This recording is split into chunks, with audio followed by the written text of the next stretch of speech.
আমার ছেলে খালিদ হাসান সাইফুল্লাহ ধানমন্ডি আইডিয়াল কলেজের ছাত্র ছিল। তো 16 তারিখে আবু সাইদকে যখন গুলি করা হয়, এই ভিডিওটা ওর হৃদয়ে খুব নাড়া দেয়। এরপরের থেকে 17 তারিখ থেকে ও নিয়মিত ছাত্র আন্দোলনে যোগ দেয় এবং নিয়মিত আন্দোলনে মিছিলের ভিতরে ছিল।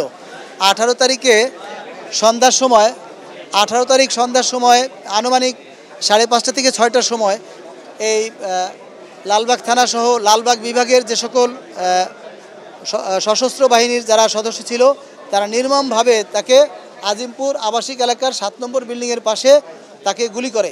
তার শরীরে প্রায় 71টার মতো সীসা বুলেট শনাক্তকরণ করে পোস্টমর্টেমে এবং তাকে স্পটেই ডেড হয়ে যায়।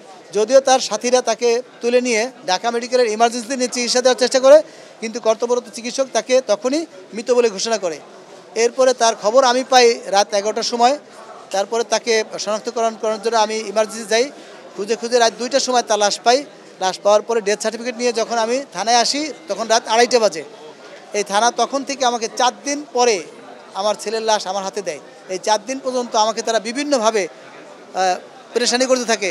মর্গে যান, আমরা আসতেছি, যান, আমরা আসতেছি, বিভিন্নভাবে তারা শুধু মিথ্যা আশ্বাস দিয়ে চলছিল। আমরা যতই চেষ্টা করি তার জন্য মজা নিচ্ছিল। আমাদের দুঃখ বেদনা তাদের মনে আসতেছে না, বরং তারা জেরা করতেছে আপনার ছেলে যে পুলিশ মারছে তার প্রমাণ কি।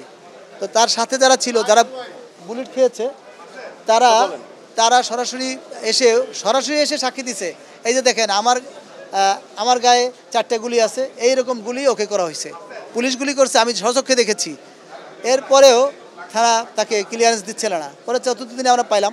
তারপর আমি তাকে গ্রামের বাড়িতে, আমার গ্রামের বাড়ি হলো ফরিদপুর জেলার ভাঙ্গা থানায় ভদ্রাসন গ্রামে।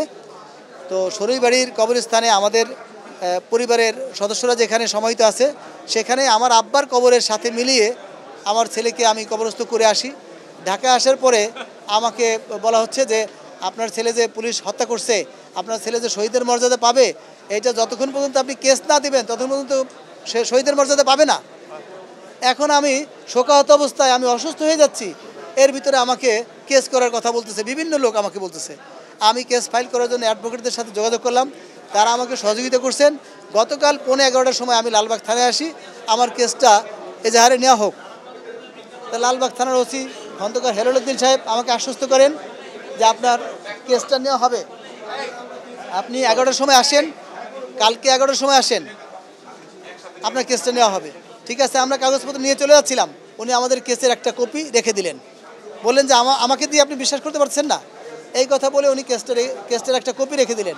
এই কপিটা ওনার কূট কৌশলের একটা অংশ ছিল। উনি আসলে সাধারণ মানুষের ক্ষতিকর একটা লোক। উনি ওই কেসের যাদের আসামি দেওয়া ছিল তাদের প্রত্যেকের কাছে ফোন করে করে তাদের কাছে এই কেসের কপি ছবি তুলে পাঠাই দিছে। তারা বিভিন্ন অ্যাঙ্গেলে আমাকে ফোন দিচ্ছে যে আমার অমুকের নামটা কেটে দেন, আমার অমুকের নামটা কেটে দেন, আমার অমুকের নামটা কেটে দেন। বিশেষ করে ডিআইজি যে মশিউর রহমান, তার নামটা কাটার জন্য আমাকে 3-4 বার ফোন দেওয়া হয়েছে। তা আমি বিব্রত বোধ করতেছি, আমার কেসটা ওখানে নেওয়া হয় নাই, উল্টে আমাকে আরও বলতেছে কেসের থেকে, ফাইল থেকে আমার অমুকের নাম কেটে দেন। যারা উপস্থিত থেকে গুলি করার আদেশ দিল তাদের নাম কেটে দিলে আমার ছেলের বিচার হবে কিভাবে? আমি সবার কাছে আমার ছেলের হত্যার বিচার চাই, এটাই আমার কাজ, আর কোনো কাজ নাই। থানায় কেস নেক, তারপর আমি শহীদের মর্যাদা পাবো, শহীদের বাবা হিসেবে আমি পরিচয় দেবো। আমার ছেলে চলে গেছে, তাকে তো আমি পাবো না, কিন্তু তার হত্যার বিচারটা তো আমি চাই। জাতির কাছে আমার এই আশা তো থাকতে পারে, কি বলেন? আমি চাই তার হত্যার বিচার হোক। সারা বাংলাদেশে যত যুবক, যত শিশু যারা হত্যা হয়েছে তাদের সবার হত্যার বিচার হোক, তাদের হত্যার বিচার হোক। আর কোনো থানা যেন এরকম কেস নেওয়া নিয়ে গড়িমসি না করে, বরং থানার উচিত কেস আসলে তারা নিজ উদ্যোগে ফাইল করবে। থানায় এসেছি মামলা করার জন্য আসলে খন্দকার মোহাম্মদ হেলালুদ্দিন সাহেব বলছেন যে আজকে তো রাতের 11টা, আপনারা আগামীকাল আসেন, আগামীকাল আসলে মামলাটা নিব, আজকে মামলাটা না করেন। আমি বলছি যে অ্যাডভোকেট হিসাবে আমি বলছি না, আপনাকে আজকে মামলা নিতে হবে, না হলে বলবেন যে আপনি মামলা নেবেন না, এটা বলে দিন। উনি বলেন না, আগামীকাল আসেন, অবশ্যই মামলা নিবে, এবং ওখানে যারা উপস্থিত ছিলেন তারা এটা বলেছেন। কিন্তু আমরা আজকে আসার পরে আজকে আবার বলতেছে আগামীকাল মামলা নিবে। তার মানে উনি আমাদেরকে আলটিমেটলি ঘুরানের একটা চিন্তা করছেন, মামলা নেবেন না বলে আমরা আশঙ্কা করছি যে উনি মামলা নেবেন না।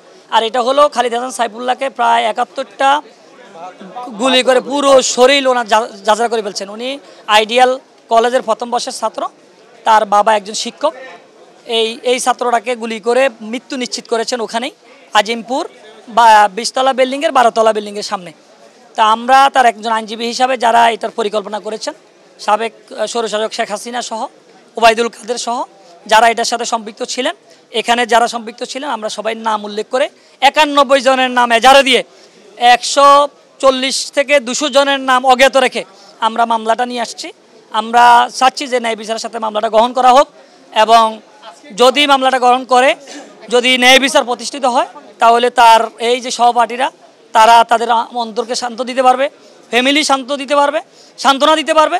এবং এখন আমরা এটা বলতে পারবো যে এই যে খালিদ হাসান সাইফুল্লাহরা এই রক্ত দিয়ে এই দেশটাকে যে স্বাধীন করেছে, সত্যিকার অর্থে ন্যায় বিচার এখানে পাওয়া সম্ভব।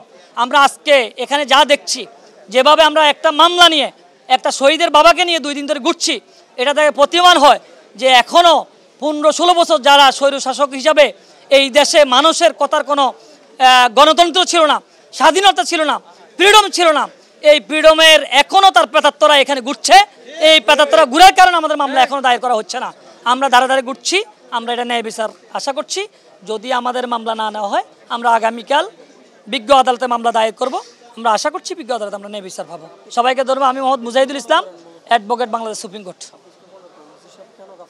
আমি মনে করি যে ওসি সাহেব কেন গাফিলতি করছেন সেটা বলাটা কঠিন, কিন্তু এতটুকু ধারণা হচ্ছে যে সে নিজেই এটার সাথে কালপিট, জড়িত, এবং তার থানার যারা প্রত্যক্ষদর্শী তারা বলছে থানার লোকেরাই জড়িত ছিল, এখানের এডিসি জড়িত ছিল, আর যারা 14 দলের যারা স্বৈরশাসক হাসিনাকে সাপোর্ট করেছেন, তারা যে প্ল্যান নিয়েছেন, ছাত্রদের নিধন করা যে নির্দেশ দিয়েছেন, গুলি করার যে নির্দেশ দিয়েছেন, সেই তারাও সম্পৃক্ত। আমরা তাদের নামও এখানে সম্পৃক্ত করেছি।